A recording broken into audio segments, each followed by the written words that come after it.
Well, me, Laurie, who's this one, and Boggy, the drummer, we've been playing together since we were 15 years old, with our mate Johnny Miles, John Boy Miles we call him, John Boy the Miles Traveller. Yeah, we just started playing together. We used to like play a bit around Bedford and sometimes in pubs and stuff as well. Surrounding areas. Yeah. And me and Laurie used to go and play at a pub like 2 doors down from my house called the Albion Arms. We used to go there they used to do the Acoustic Avenue, they called it, didn't they? And then I moved to Bristol about nearly 6 years ago now. Laurie moved down a year after that. Boggy moved down, so me and Laurie used to go and play around in Bristol, open mic and stuff. Then Boggy moved down, so we did as the Ephedrine Bargees, we called ourselves, and it was just us three. Laurie used to play the T-chest bass. Boggy used to play a box drum, and I used to play guitar, and we just used to do like Pogues and Johnny Cash songs. Skiffle style. Yeah, really skiffle style. Ephedrine Barge is something very ugly. Look it up. It's a good album. And then Rory, we've known for about 7-8 years, and maybe good little while. And I think you got a bit jealous that we were all playing music and you didn't get to be involved. So he was like, I want to come play bass for you. So we're like, all right, Laurie knows a lot of instruments. So Laurie knows a lot of instruments. Let's chuck him on a mandolin. Let's have Rory playing a bass. And then Laurie could already play the mandolin. Yes, Laurie played it for a good few years. Yeah, yeah. The Sid Vicious of mandolin. I'm there for the You've got that folk look, mate. And then we sort of we got to know Leo, who's a guitar player. We thought he was an alright guy, so we wanted him to be in the band as well.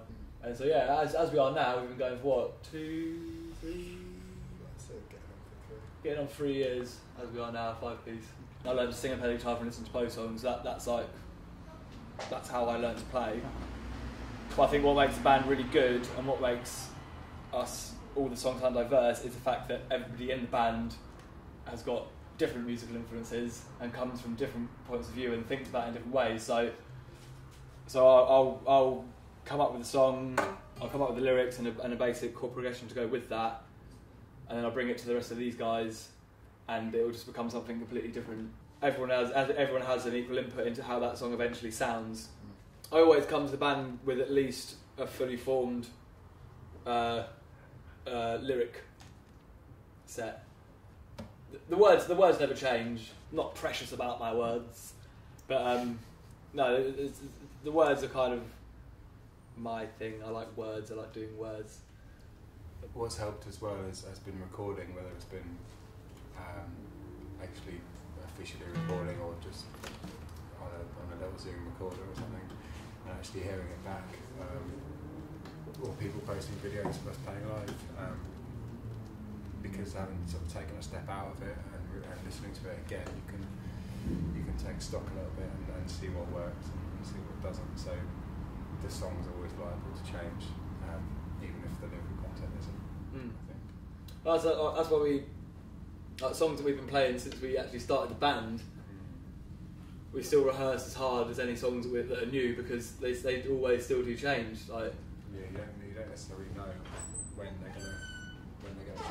Yeah, so you never sort of like think of a song as being finished. Hello, we got another dog. Yeah, what do you think about the formation of our songs?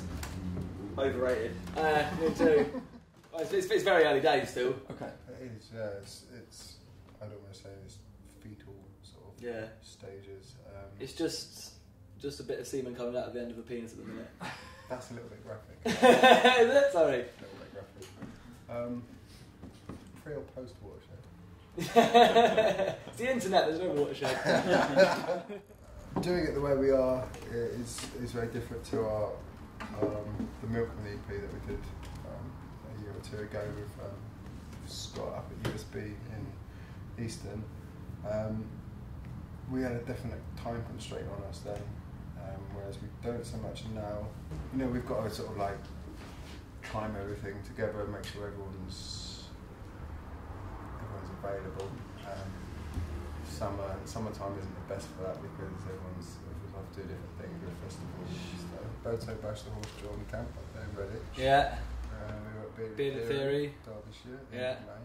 We were at Glastonbury. We were at Glastonbury. We didn't play We Glastonbury. didn't play Glastonbury, no. We had a set planned, but Yeah. the events transpired against us. Yeah. And then we were at Funny as Folk up in Lincolnshire to see our friends, the Unknown Stuntman, Once Upon a Time in the West. Yeah. And then Holly Fair, and then Boomtown.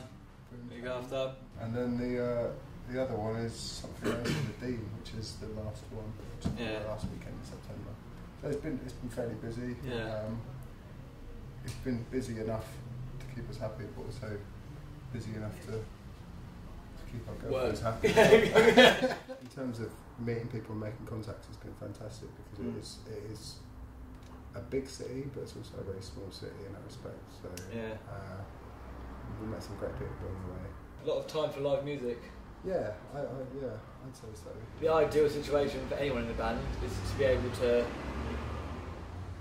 to sustain a living through doing your music, and only doing your music. You don't need to fucking go and make it big and play the O2, that kind of thing. But to be able to make a living from just playing music is the dream for me anyway.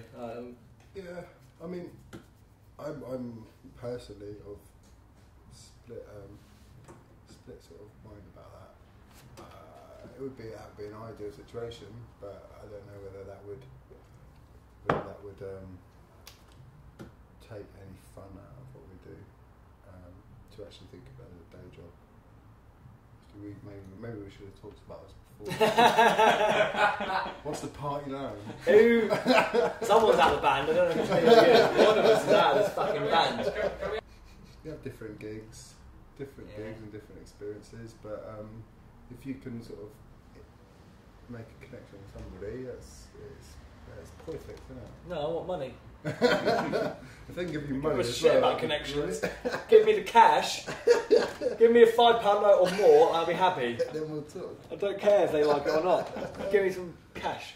We've got t-shirts and CDs. Buy the album! I quite like the fact that we can't really be quite pigeonholed. Not saying we're like the most original thing since fucking diagonally sliced bread.